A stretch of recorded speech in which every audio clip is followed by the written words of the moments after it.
नमस्कार सभी को। हम जिन व्यक्ति के प्रश्नों के उत्तर देने हेतु जो हम वीडियो बना रहे थे, उनमें हम उनसे कुछ प्रश्न भी पूछ रहे थे।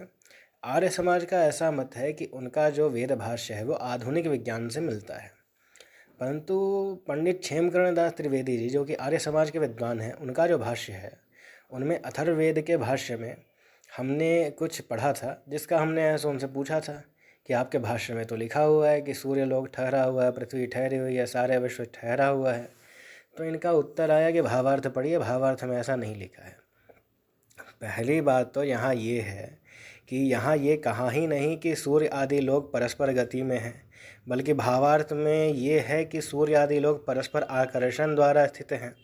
देख सकते हैं आप लोग। और वहाँ गति विषय कोई बात नहीं। दूसरी बात, मंत्र में भावार्थ का महत्व ही नहीं अपितु मंत्रार्थ का ही होता है, जिसका अर्थ इसके अनुसार, आधुनिक विज्ञान के अनुसार अनसाइंटिफिक है। जब आर्य समाजी क्लेम करते हैं कि उनका जो भाष्य है वो पूर्ण साइंटिफिक भाष्य है, वैज्ञानिक भाष्य है, तो इससे तो इनके आर्य समाज का ही मत खंडन होता है। और बात यह है कि फेसबुक में जब हमारे विद्वान लेखों द्वारा या फिर कुछ पोस्ट आदि के द्वारा जब खंडन आदि में इनके वेद भाष्य प्रस्तुत करते हैं, तब उत्तर में है सो इनके तरफ से 3 प्रकार का प्रतिक्रिया होता है। पहला बात, अगर मंत्रार्थ में कुछ ऐसा है तो बोलते हैं भावार्थ देखो, भावार्थ में कुछ ऐसा है तो इनके विद्वानों का कहना है कि मंत्रार्थ देखो, और अगर दोनों ही गलत है तो बोल देते हैं कि पौराणिक मिलावट कर दिया या प्रक्षिप्त है। इस प्रकार का कुतर्क हमने ऐसो आज तक हम लोगों ने देखा है फेसबुक आदि पे। तो देखिए, बात ऐसा है कि आपका भावार्थ में भी वैसा अर्थ नहीं है जैसा आप उत्तर में बता रहे हैं, ना ही मंत्रार्थ में है। बाकी रही बात आपके अगले प्रश्न की, भगवान श्री कृष्ण ने 16,108 पत्नियों से विवाह कर लिया, ये तो शास्त्र सिद्ध है। और ये बात मिलावट है आपका कहना है, क्योंकि हर पत्नी से 10 बच्चे उन्होंने कैसे कर लिए? क्योंकि आप लोगों का तर्क ये रहता है इसमें कि अगर एक व्यक्ति नित्य रमण करना प्रारंभ करे किसी स्त्री से, नित्य है सो एक एक स्त्री से भी रमण करता जाए, तो 16,108 पहुँचने में बहुत वक्त लगेगा। 16,108 पत्नियों से 10-10 बच्चे पैदा करने में तो बहुत ही समय लगेगा। तो भला उन्होंने उन सभी स्त्रियों को मातृसुख कैसे प्रदान किया? तो चलिए इस पर आते हैं। पहली बात तो हम लोग भगवान श्री कृष्ण को परब्रह्म परमात्मा मानते हैं, जो कि कर्तुम अकर्तुम अन्यथा कर्तुम सर्वसमर्थ हैं। जो हम लोग सोच सकते हैं और कर सकते हैं वो भी भगवान कर सकते हैं। जो हम लोग केवल सोच सकते हैं कर नहीं सकते वो भी भगवान करने में समर्थ हैं। और जो हम लोग सोच भी नहीं सकते और कर भी नहीं सकते वो भी भगवान करने में समर्थ है। भगवान सर्वसमर्थ हम लोग मानते हैं उनको। ईश्वर परमः कृष्ण सच्चिदानंद विग्रह अनादिरादि गोविंद सर्व कारण कारणम, ये मानते हैं हम लोग उन्हें। आपके अनुसार वो योगेश्वर हैं, तो चलिए योगेश्वर भी हैं तो योगी को रमण करना निषिद्ध तो है नहीं, सन्यासी तो है नहीं, योगी हैं, और योगी अक्षत वीर्य होता है। खैर उस बात पे हम लोग नहीं जाएंगे, परंतु बात ऐसा है, आपका कहना है कि जो ब्रह्म है वो केवल निराकार है, और इसके लिए आप कह रहे हैं कि वेद व्यास जी ने वेदांत दर्शन में ऐसा लिखा है। तो वेदांत दर्शन का ऐसा है बंधो कि वेदांत दर्शन पे हर आचार्य का अपना मत है।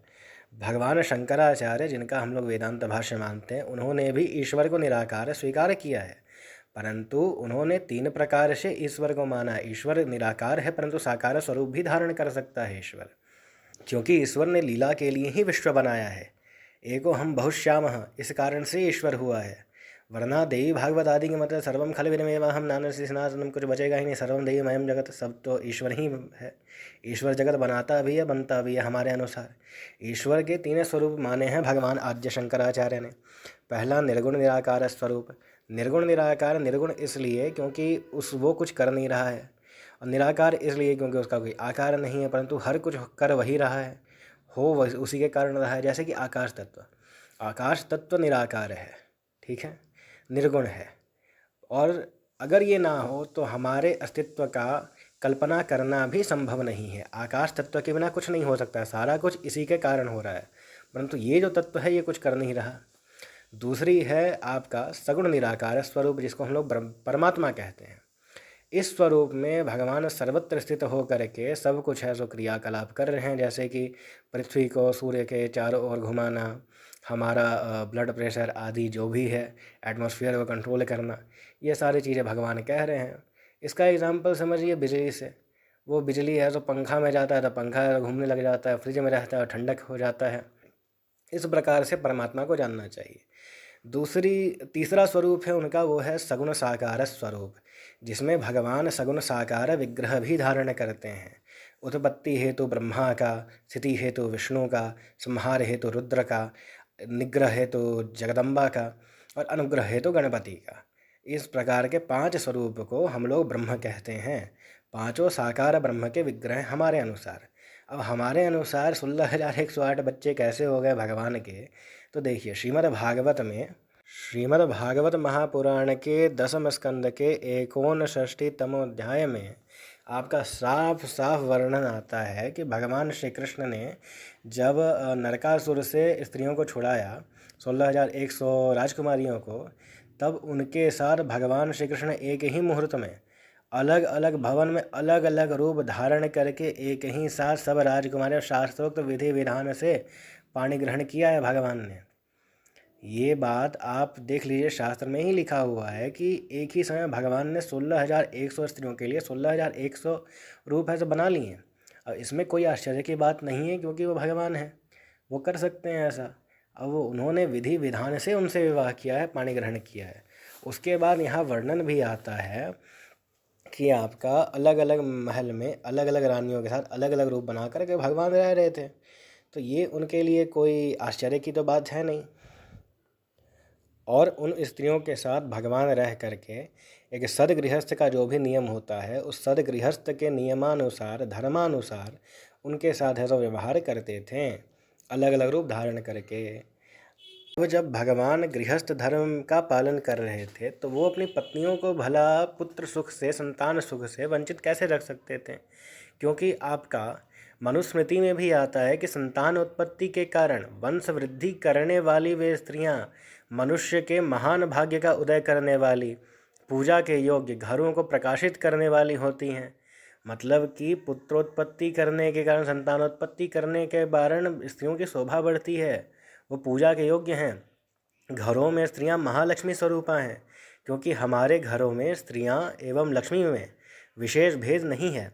संतान की उत्पत्ति एवं उत्पन्न संतान का भली भांति पालन पोषण एवं प्रतिदिन गृहस्थ आश्रम में संपादित किए जाने वाला लोक व्यवहार, इन सब का प्रत्यक्ष रूप से संपादन करने वाली एकमात्र स्त्री ही है।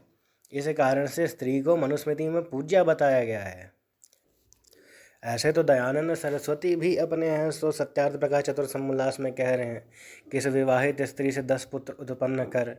अब जब 10 पुत्र उत्पन्न करने के लिए महर्षि दयानंद सरस्वती ही कह रहे हैं, और ऊपर से आपके वेद भाष्य में भी आपके ऋग्वेद के मंडल 10 का सूक्त 85 का मंत्र 45 में कहा गया है ब्रह्म मुनि जी के भाष्य में कि हे वीर्य सेचक ऐश्वर्यवान, तू इस वधू को शोभन पुत्रों वाली अच्छी सौभाग्यवती कर, इसमें 10 पुत्रों का आधान कर, 10 के ऊपर अपने को पति को समझ।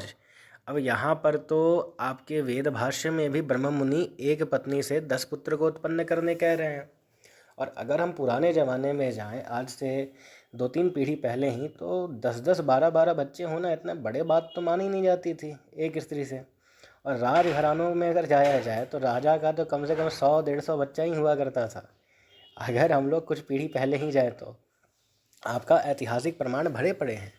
अब बात किया जाए भगवान श्री कृष्ण का, तो क्या उन्हें ये सारी शास्त्राज्ञा मान करके क्या स्त्री को पुत्र सुख प्रदान नहीं करना चाहिए था अपनी स्त्रियों को? क्योंकि स्त्री जो होती है वो माता स्वरूप में ही पूज्या होती है, माता बनने पर उसकी शोभा अधिक बढ़ती है। तो क्या उनको है सो ऐसा नहीं करना चाहिए था? भगवान ने क्या गलत किया?